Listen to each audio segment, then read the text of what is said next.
Саламатсыздар ма?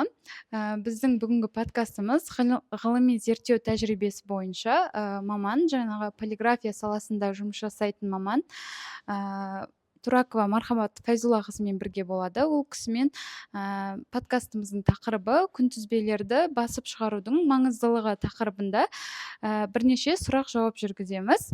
Мархабат апай, сәлеметсіз бе? Саламатсыз. Сізге қойылатын бірінші сұрақ ол күнтізбелерді басып шығарудың, дайындаудың маңыздылығы неде деп ойлайсыз? Саламатсыздар ма?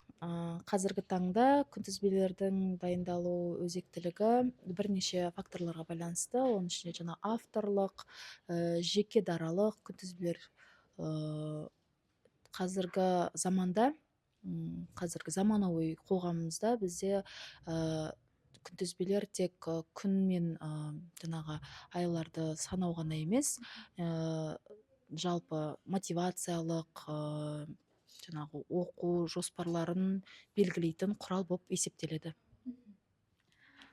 Рахмет. Екінші сұрағымыз, көбінесе қандай типтегі күнтізбелер сұранысқа ие? Яғни, мысалы, күнтізбелердің әртүрлі түрі бар ғой, көбінесе сұраныс қандай күнтізбелерге түседі?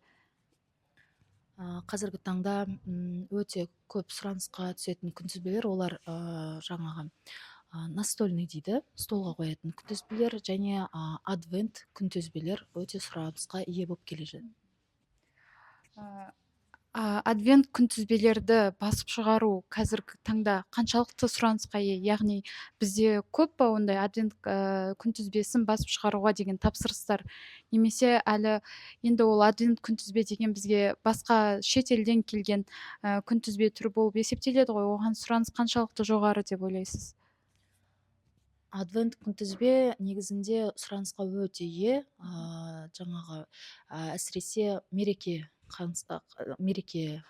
жаңағы жаңа жыл болсын, наурыз болсын, сол жаңағы мереке күндерінде адвент өте сұранысқа көп болады.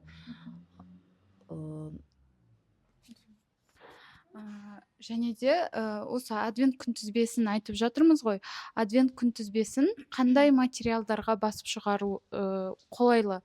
Мысалы, өзі полиграфиялық материалдар бар ғой, соның ішінде адвент күнтізбесі қандай материалдарға басылғаны дұрыс?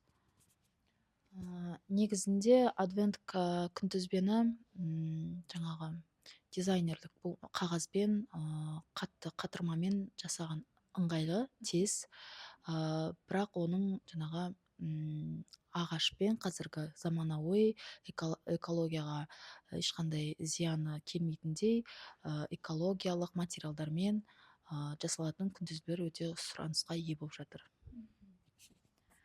Түсінікті. Сіз қазір экологиялықты айтып кеттіңіз ғой, сол бойынша сұрасам, қазіргі таңда лазермен басып шығару, ағашқа басып күнтізбелерді жасайды, ағашты кесу арқылы.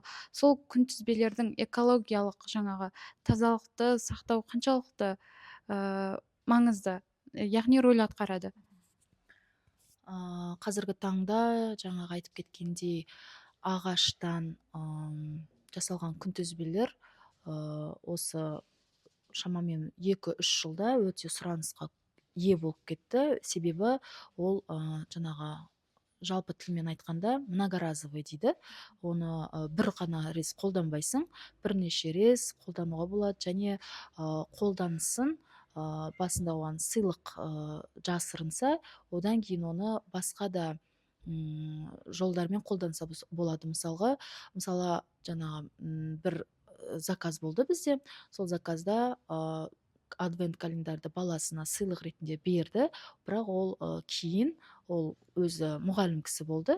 Кейін сол жаңағы адвент календарын сабақ жоспарына кіргізіп, сол күнтізбе арқылы балаларға жаңағы тест сұрақтарын мен қолданып, солай қолданған болатын.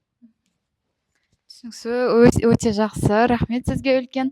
Сонымен біздің бүгінгі подкастымыз аяқталды. Мархабат апайға үлкен рахмет. Сау болыңыздар.